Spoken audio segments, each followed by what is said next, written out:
नमस्कार दोस्तों। अयोध्या में राम मंदिर के चढ़ावा चोरी के मसले में खुलासे लगातार हो रहे हैं। अभी तक क्या कुछ हुआ? अभी तक आपने देखा कि बहुत सा कैश बरामद किया गया था आरोपियों के पास से।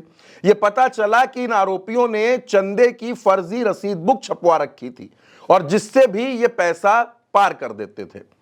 चंपत राय को ट्रस्ट से हटा दिया गया। गोपाल राव ये कहते हैं कि ऐसा कुछ हुआ नहीं है। अनिल मिश्रा पर बहुत से आरोप हैं। एसआईटी की रिपोर्ट में चंपत राय के नाम का जिक्र तक नहीं है। इन तमाम बातों के बीच में एक बार फिर पुलिस की कार्रवाई अयोध्या में तेज हुई।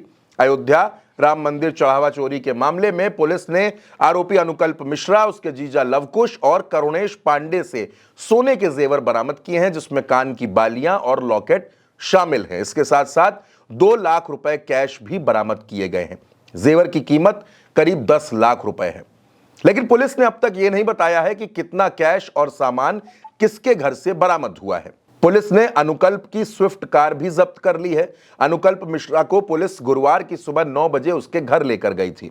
वहां तकरीबन 20 मिनट तक तलाशी ली गई। घर वालों से भी पूछताछ की गई। इससे पहले बुधवार को पुलिस लवकुश मिश्रा और करुणेश पांडे को भी उनके घरों पर लेकर गई थी। उनके घरों पर भी तलाशी ली गई।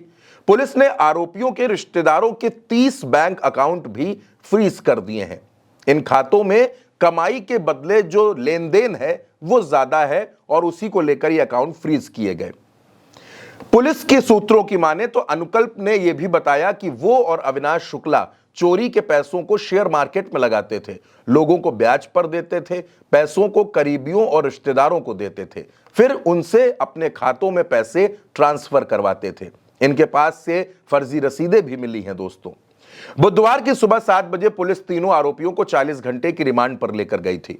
रिमांड गुरुवार की रात 11 बजे खत्म हो गई। इससे पहले रात करीब 9:30 बजे मेडिकल कराने के बाद पुलिस ने तीनों को फिर से जेल भेज दिया था।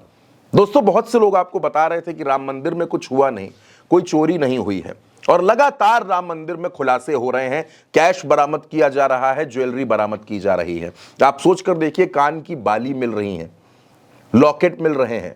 ये कौन सी ज्वेलरी है, मैं आपको बताता हूं। राम मंदिर में जो बुजुर्ग महिलाएं दर्शन करने के लिए जाती हैं, क्योंकि अयोध्या में भगवान राम मर्यादा पुरुषोत्तम के रूप में नहीं है।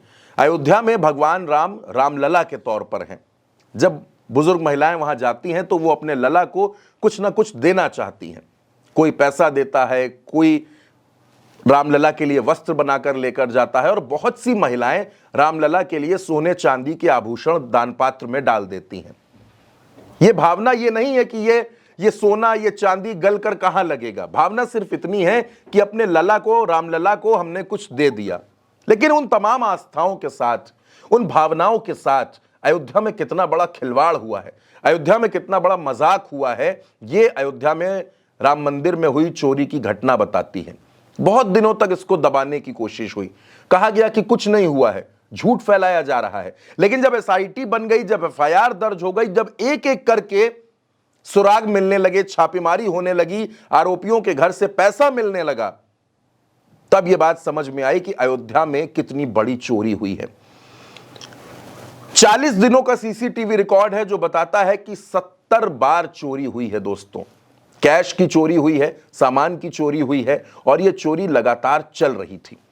आप कैसे यह सोच सकते हैं कि यह चोरी महज 40 दिनों से चल रही थी? हो सकता है यह चोरी तब से चल रही हो जब से राम मंदिर में प्राण प्रतिष्ठा हुई, या उसके पहले से चल रही हो। बहुत सी बातों का सामने आना अभी बाकी है, क्योंकि एसआईटी ने अभी अपनी प्रारंभिक जांच रिपोर्ट दी है। अभी एसआईटी की फाइनल रिपोर्ट का आना दोस्तों बाकी है, और उस फाइनल रिपोर्ट के आने के बाद ही यह सब साफ हो सकेगा कि यह चोरी कब से हो रही थी, ये चोरी कौन कौन लोग कर रहे थे, किसकी शय पर कर रहे थे। और एक सवाल जिसका जवाब अभी तक मिलना बाकी है, वो ये कि इस पूरे खेल के पीछे असली मास्टरमाइंड कौन था। इस खबर में मेरे साथ इतना ही। आप अपनी राय उल्टा चश्मा यूसी के कमेंट बॉक्स में जरूर बताइएगा। चैनल को सब्सक्राइब कीजिएगा। नमस्कार।